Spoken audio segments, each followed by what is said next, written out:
Hi, Asia, how are you? I'm great, Dr. Shelley. How are you this morning? I'm perfect, thank you. I wanted to chat with you because I think you are one of those persons that I heard you tell your story as an author. And we're not going to introduce you because we're going to know a lot about you and learn a lot about you whilst we go through this interview with you. However, I heard a lot. You share your story, and for me, it was quite interesting. So I think this series of programs that we're doing is for new and aspiring authors to learn how to basically, in this case, create their own or formulate their own story. So you did a great job. So I wanted to hear from you. What is the process you used and everything? So I'll just jump right into the question.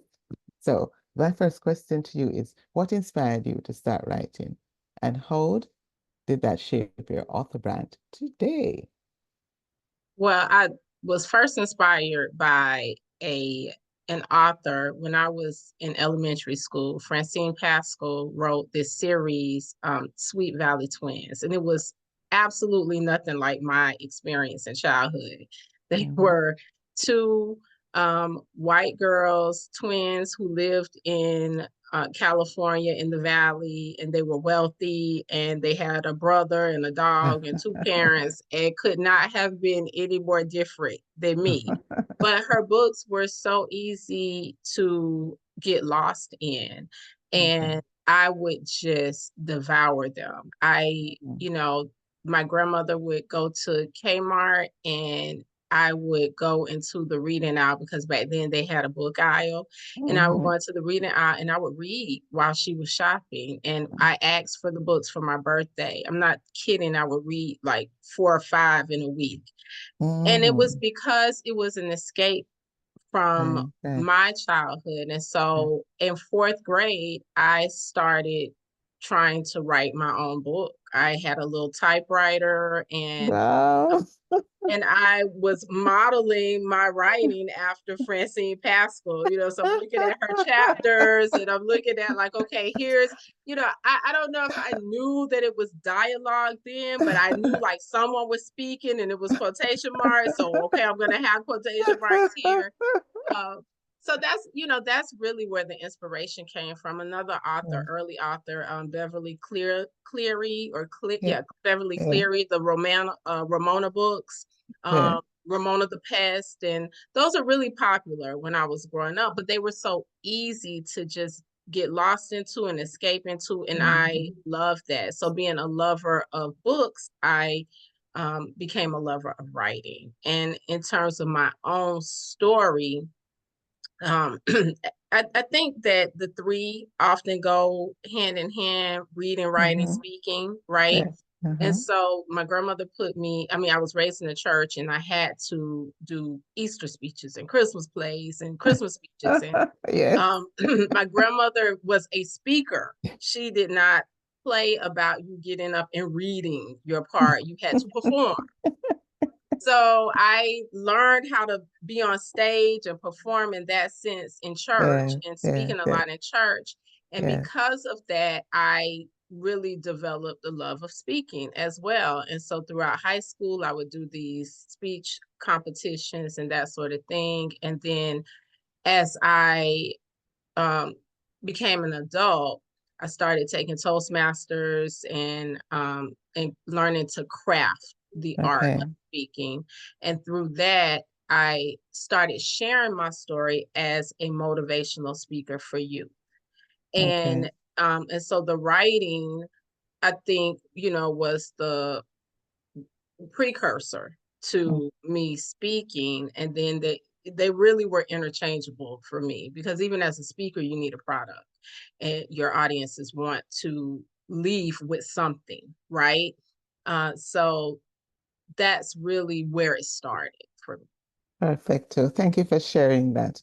And I see that I'm going to ask you another question, but if you've already responded, you may say so no, right? Or you can weave it in whichever way you want to do it. Okay. How did you discover your unique voice? Because you were talking about the author that you emulated, right? But how did you develop or discover your unique voice and message as an author? Okay, and if I you have respect, it's okay. Go ahead. Yeah, I think it changes over time, Dr. Shelley. I think that maybe who you write for, what you're writing changes depending on the season of life that you're in. So in the fourth Mhm. grade, I've tried to emulate Francine, but then as I um matriculated through college, and I will say that I went to college as knowing that I wanted to go to law school, and halfway through, I changed my major from criminology to English because you need to write so much in law school, and Okay. I became a creative writing major. And so the first Okay. time I really shared my story was with my major professor, and he Mm. would challenge us to write papers, and you're writing for a specific tone, or you're analyzing articles from the New Yorker, and satire and that sort of thing. And so he really pushed me in terms of my voice Mhm. and how Mhm. to use descriptive language, showing versus telling. Right. So in college, as a creative writing major, I was challenged where everyone else is taking tests. I was writing papers because that's all you Mhm. do as a creative writing major.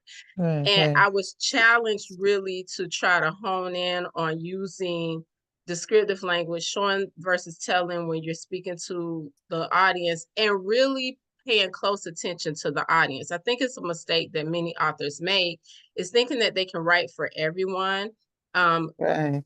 but when you're sharing your story, it how you share that story depends on who you're speaking to. So when I started speaking to youth, how I shared the story needed to be crafted in a way that would appeal to what they were dealing with. So, Mhm. and I was, a young adult then. I was in my early 20s when I was sharing that story. So I had just really gone through the process of healing Mhm. from my story, having been raised by my great grandparents, my mother and my father. My biological mother and father were not in the picture. I never knew my biological father. My mother had substance abuse issues, and she left when I was 5. I didn't see her again until I was 20. So for 15 Mhm. years, I had no, Mhm. consistent contact. I didn't see her. And then my biological father, like I said, I never knew him. I grew up not even knowing his name. So Mhm. there are these underlying issues, and on the outside, I'm excelling as Mhm. a teen, and thriving as a young adult, and I'm accomplishing things, but there's internal conflict and internal trauma that I hadn't yet processed. So once I Mhm. started to process that in my 20s, early 20s, mid 20s, and I began to heal from that, it made it a Mhm. lot easier to share that Mhm. story. But when I Mhm. shared it with the youth, I had to share it in a way that they could relate to, Mhm. and that would make sense to them. Now when I share my story, I am coming from a different perspective, because certainly I've had additional experiences in life. And that's why I said that that story is going to shift. And so my primary target audience is no longer youth. I speak to working women who are in Mhm. search of balance, because when we talk about brands, being a part of a brand strategy group, I have learned this, and this is really their motto, that you are most powerfully positioned to help the person you once were. So Uh-huh. as Yes. a Yes. young Yes. adult, I'm Yes. looking at the youth and saying, okay, I was here, I've Right. healed, Right. and so Right. now I'm here. As a, you know, uh almost 50-year-old woman Mhm. who has, a preteen and a kid in elementary school, and I'm caretaker to my elderly grandmother, I am navigating a whole Right. lot of different seasons in life. Yes. And Yes. Yes. so I'm looking at that working mom who's trying to juggle things. I know Right. what that is. So you're Right. most Right. powerfully positioned to help the person you once were. And when you're telling Right. your story, that's the angle you want to come Right. from. Right. So I quite understand the different seasons you go through. And I love to talk about transitions. I help a lot of women and individuals who are going through career transition or transitions as an adult. You're 50 years old and you're going into over there, and then you go crazy and you start thinking about different kind of stuff. So those are the people I love to work with. So I quite understand the seasons of transition, and I liked where you started off with the youths, and then now you're into the women. So what I want to ask is, based on that perspective that you've shared, what key lessons did you learn while building your brand that you wish you knew earlier? Oh, so many. Uh, you as a content creator, and there are a lot of content creators now, right? But Yes. for those of us who just really love to write, and I just Mm, really love to write, right. that's all we want to do. And so Right. if you're doing it for the business of it, like if you're getting into speaking because you want to make it a business, or you're getting into you write and you want to sell your books, then Right. I think you have to fall in love with the business side as much as you Mm-hmm. fall in love with the content creation, because one of the mistakes is just creating content and not really understanding marketing and sales and really Mm-hmm. honing in on that. And then you become, the best kept secret, because nobody knows how great you are because you're not selling. Right. So, So, okay, so tell me, how can you so transition I, from I that think, to here? yeah, well, I think that do one thing, focus on one thing at a time. Many of Mm-hmm. us want to be, Mm-hmm. you want to have an event, and you want to, do a podcast, and you want to write a book, and you want to speak, and you really just need to focus on one thing and perfect Mm-hmm. that thing. Mm-hmm. Two, if you are another mistake I think a lot of authors make is, again, trying to appeal to everyone. You're not going to appeal to everyone. There's a reason that there's Sports Illustrated or there's Essence Magazine. They're writing for a particular group. And so sometimes we think that if we only hone in on that one target Mm-hmm. audience, we're going to miss people. But the truth is, you can craft your message a lot better when you're speaking to your people. So if I'm speaking to, you know, women who are balancing all of these different things, the language will resonate with them. I don't Right. have to generalize things. And so Right. that's, Right. that's important. And then doing the things in the right order. We become, I think, preoccupied with having a website and having business cards and having all of these things, but building systems is a lot better. And that's not always the interesting part of it, Mm-hmm. but Mm-hmm. solidifying like who that audience is, what our message is, being super Mm-hmm. clear about that message, so that every time you go out, you are speaking the same language that your audience is speaking, and it will resonate. Like, they will readily identify with you, because what I want people to identify, like when they think balance, they think, how can I move out of this feeling where I'm overwhelmed and burnt out and move to a place of balance and peace? I want them to think Aisha Woolfolk Manning. And so that is Right. why Right. I'm very specific in what I say and Right. who I'm talking to. And so I think just, the website is important, but when people think brand, they're often thinking website, logo, Right. Right. and they do all the creative things, but really understanding the process of sales, of building Right. Right. funnels, of building up an audience, so that and building trust Mm-hmm. with your audience. Because Mm-hmm. once you build trust with your audience, then Mm-hmm. you don't have a problem selling, and people will look for you. Absolutely. 100% agree with that. So what you've suggested is focus on one thing at a time and perfect that thing. That's one thing that stood out. Perfect that one thing. And then you can't appeal to not everyone. I like that one as well, because sometimes we're multifaceted. We're into different areas. And what we don't realize is that that one person that you're talking to, one person, they will realize that, hey, you're an author. Hey, you do this as well. And you will get those, as I call it, gravy. Those persons will come in because you're talking to one set and appealing to one set of persons, one Yes. audience, and not everyone. So I really like when you share that. And that leads me to the other question that you have. How do you stay authentic while appealing to your target readers? I think that's quite enough to what you were saying before. Yeah, I think just understanding that your message is unique, and Mm-hmm.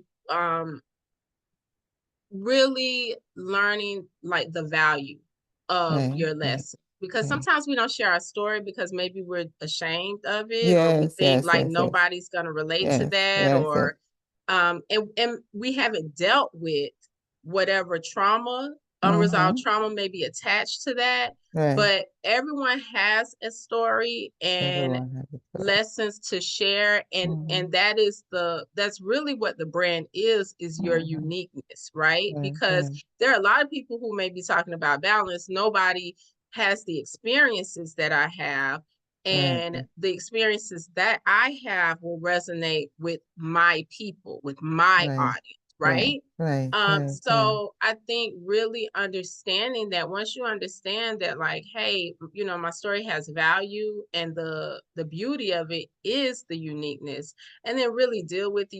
You really have to deal with your story first and get comfortable Mm-hmm. with your story. If you're not comfortable with your story, you're not ready to share it. And what Right. I would say to people who aren't comfortable yet with sharing, because sometimes we want people to see just a polished product, but I'll tell anyone that I am imperfectly perfect, right? Like I am, with all of my messes and mistakes and all of those, Yeah. I look at that as an opportunity for other people to learn from it as I Right. learn from it. So uh we're experts in different areas, but we should be lifelong learners in terms of learning from our lessons and being able to share them with other people. Mhm. I say, that last year I met you, really met you, at the women's conference that we had, the Writers Group, women audience. And we were women conference, I mean. And when I heard your story and you spoke about the baggage and the stuff that you were carrying, you could see the audience engagement into that story. They were trapped into that story that you were telling and wanting to hear the end of it, and you could hardly finish it enough because for the audience that they were all trapped in it. And that's the reason why I think that story was resonated with so many persons. And I'll go to my other question that I have. What advice, as we wrap up now, what advice would you give to aspiring authors who are struggling to define their story and brand identity? First thing I would say is just sit down and maybe write out different experiences you've had, because you never know what can come from that, right? Like your most embarrassing moments, your most proud moments, like your proudest moments, right? Maybe the top 5 lessons that you've learned, the funniest experiences that you've had. And if you just sit down and write out those things, then it will help. I know that, every time I write a book, it's a different process. But one of the things that I do in my process is, once I know what my chapter topics are going to be, then Mm-hmm, I sit down and I try to write out a list of stories that I can use mm-hmm, in each one, because stories are so important. People mm-hmm, remember stories, right? Because mm-hmm, people mm-hmm. remember how you make them feel, and Right, right, stories told the right way right. will definitely evoke emotion. I So like that. Stories told the right way, because there's a right way, right? yes, stories told the right way will evoke emotion. So if you just start by, as writers, we say the more you write, the more you write, right? And just Right, write. right, right. Just get the words on paper. So just get a list of different things that have happened in life and keep a running list of that. And I think, that's a great place to start in terms Mhm, of mhm, where you pull mhm, the most meaningful experiences, because then you can attach them to your message, like whatever mhm, your message is, but mhm, also be very clear with your message. mhm, mhm. So I have this thought that came to my mind as you're sharing there. What genre do you write in? I write nonfiction, self help, although I love fiction, but I Yeah, write nonfiction, personal growth, self help books, inspirational, right, motivational. right. But I am an aspiring fiction writer, author, but I've started in the past, Dr. Shelley, and I've even written a manuscript, probably not the right way. But to the point that I said earlier, focusing on one thing, Right, right. I had to put it down. And it's hard because I really want to write fiction, but it's hard, and I can't do fiction and what I'm doing now as a speaker. I can't do both. And Right, right, so there right, will come another point where I will right, pick up that pen and get back to the right. fiction. But no, I can't do it. So some of the things that I tend to do for myself as a writer is I write nonfiction just like you. My focus is on personal growth as well. And what I do sometimes is to have a sweet spot that I will do. So if I'm going to write, say, the fiction, then that would be the sweet spot. So after I'm done with all the things that I'm doing from the nonfiction, then say at night when you curl up, you start writing Uh-huh. that little bits and pieces. I love what you said about the list of stories. Now, I said, most embarrassing moment. Oh my God, it was Yes, embarrassing. yes, And then yes, the funniest experiences. That's kind of cool. But yeah. the most embarrassing one, shy The away from most that. But guess what? Well, guess what? That's what people want to That's hear. what people want to hear. Yes, they do not want to hear about all of our accolades I and know. and those are the things that really make the audience connect with you Right, and will resonate, right, with your people because they can identify with right, that. right, right, So, right. yeah, and people love transparency now more than ever with social media. So, being transparent and letting them know that like I did not get this right. And this is why. And please don't do it the way I did, right? Exactly. I think most of the things that I've done in my life, in terms of writing and working with others through leadership coaching and development of them, I think most of it came from my experiences. So I made a lot of mistakes. I remember even going for my first job and some mistakes that made. And when I sojourned into human resource management and managing those countries and HR leadership and all of that, I realized, oh, what I was doing incorrectly then. So what I do now, even my research on success strategies, what I did was to pull those together. And when I'm sharing with them, I said, I did this, I made this mistake, and you shouldn't too. So I'm able Yeah, to share with them some of the stuff that I went through and say, try not to do it my way. Sometimes they still go ahead and do it my way, but or worse. yeah, But then yeah. they learn because they know you said it before and they learn from it. So it's just to be what is that word now? It's just to Transparent. be transparent, yes, and Yeah. to be open.